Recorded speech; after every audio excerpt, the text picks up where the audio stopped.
And welcome back. John in Los Angeles. Hey, John, what's on your mind? Hey, Thom, thanks for listening to my call. Listen, I just want to say that there are remedies to all this malarkey that's going on. There, it's in the U.S. Constitution. When they decide to use the laws that our forefathers gave us, this will be over. Threatening government officials of the United States is a felony offense under federal law. And there's actually a 5-year statute of limitations, so I don't care if she was a congresswoman. It applies to every citizen. And it's U.S. Code 18, 875, 876. And, until somebody gets killed, I guess they're not going to take it serious. Oh, that's right. Somebody already did get it killed, and they're still not taking it serious. And one more quick point. You know why Trump walked out of office like nothing was even bothering him? Is because nobody's doing anything. He should be tried for treason, cut and dry. Yeah. Try to overthrow the country. With you. And if they feel that taking a Twitter account is, I think George Washington would had a little bit more than taking away his Twitter account away from him. He would have had a little, he would have executed him right on spot. But Thom, I love you guys, and they're coming after us next. If this is all a symbolic impeachment, he's not going to get voted out because you got traitors and both sides, really. Not a lot. Well, a lot more, more so in the Republican side. But until they take their oath of office with the genuine, oath of office, then same old, same old. But I love you guys. In other words, I'll be donating later. Ciao, ciao. Thank you, John. In other words, and thanks for listening to KPFK. In other words, until we, these guys take their oath of office seriously. Barbara in Sun City, Arizona. Hey, Barbara, what's on your mind? Thanks for watching Free Speech TV. Hi, honey. Okay, somebody needs to Google Neon Revolt. He is a big QAnon influencer who turns out to be a guy named Robert something or other, who's a screenwriter. He lives in New Jersey, and he's a big influence under Neon Revolt. Just Google it. But the gal who was caught in the Capitol, who wants to go to Mexico, was at a rally, and Dana Rohrabacher, I am openly an agent of Russia, was he a congressman from California? Yeah. Was at the rally. So I'm just kind of going into who are these people. Everybody's like, oh, it was Robert F. Kennedy Jr., he's still alive.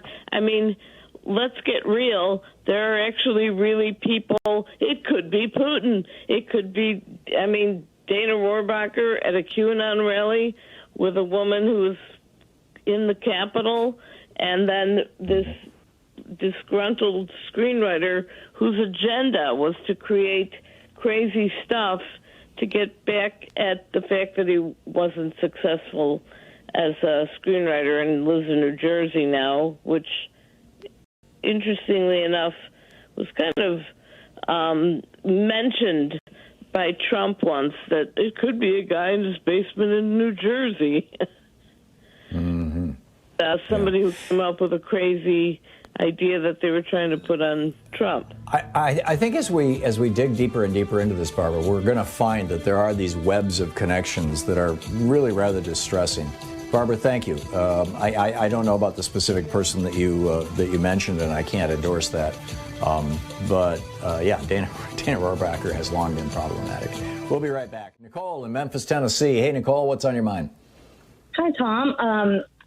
I just wanted to say I think we ought to coin this new wing of the Republican Party as the NeoConfederate Party, because they do espouse Confederate views. They fly the Confederate flag. And I wanted to make one point, too, about the seeds of racism in the minds of white supremacists. In the South, I grew up with hearing the belief that not only the belief that slave traders actually did slaves a favor by bringing them here, which is a horrible thought. And they actually resent black people for wanting rights, and they really think that black people should be beholden to them for having brought them here in the first place. So I just I remember, Nicole, when Louise and I moved to Georgia, We'd never lived in the South before. We moved to Atlanta. And when my son, who at the time was 7 or 8 years old, came home from school, and I was like, well, what did you learn in school today? And he was like, well, we studied the War of Northern Aggression. And I'm like, what? Anyhow, back to you, Nicole.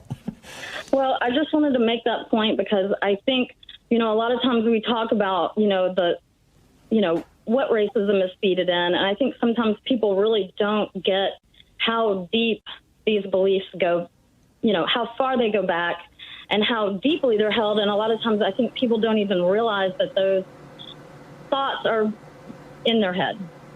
So. Yeah. No, it's like it's the air you breathe in the South. It's in the soil. Memphis has come a long way. I want to say, too, that Memphis has come a very long way in its fight for equality in the city. And this city went heavily for Biden. And I'm so happy for that. Yeah, same thing with, the town where Louise and I lived, 13 years, I think, in Atlanta. Yes, spot on. Thank you very much. Thank you for the call, Nicole. Well said. Susan in Phoenix, Arizona. Hey, Susan, what's up? Yeah, I was just thinking about when they were talking about free speech, and what came back to me is what happened during McCarthyism and how they demonized communists so badly. Today, they don't even have a voice at all. They silenced them by how they handled McCarthyism, and it might be a strategy that the Democrats could use, putting them on trial in front of all of Congress and eliminating all of them. I don't think, because somebody else did something that was very, very wrong, I don't think that we should be doing that. McCarthy, yes, his witch hunts and the communists in the State Department and all that kind of thing. Although I would say that the reason you're not hearing from communists today is because, the communist experiment in the Soviet Union failed. And, there hasn't been a really successful communist country pretty much anywhere that has been able to balance communism at the level of a country with some semblance of freedom and a free press. I mean, even Cuba has struggled with this. Louise and I spent a week down there a couple of years ago, and, they've done a lot of good things, but still, it's this delicate balancing act, and they're having to, they're starting to embrace some programs. But I totally get what you're saying. And go ahead. There's also another group that we've silenced, and that is, wasn't Al-Qaeda recruiting in America for a while? And the FBI came along and took down all their websites and their YouTube videos. Mm-hmm. Yeah, and the corporations got in on that act. Yes, absolutely, Susan. And there are means, but I think that using the heavy hand of government, and I realize that that's a favorite phrase of the right, but nonetheless, government is the only agency in our society that has the authority, the legal authority, to put a gun in your face and pull the trigger. Using that hand of government to do things that can be done without the power of government. I would always go for the without the power of government first, and that's what we're seeing right now. It's not government that is talking about taking away Marjorie Taylor Greene's committee assignments. It's members of the House of Representatives operating within their own workplace, essentially, by the rules that they themselves have established. But I totally get what you're saying. Jim in Voorheesville, New York. Hey, Jim, you have the last minute this hour. What's up? Okay, Thom, my question to you is, do you have any information or knowledge about whether the voters of a specific state whose representative or senators are aligned or sympathize with the extreme right wing can be recalled by the voters of that state? Depends on the state laws. Different states have different laws.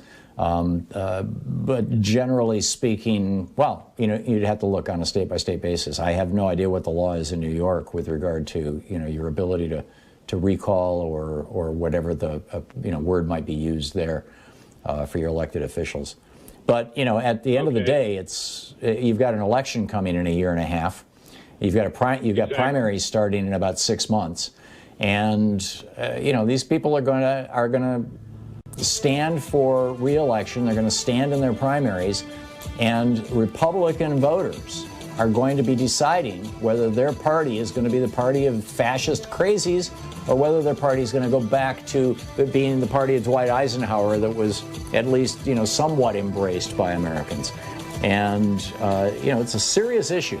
And Republicans need to, particularly Republican voters, need to be taking this very seriously.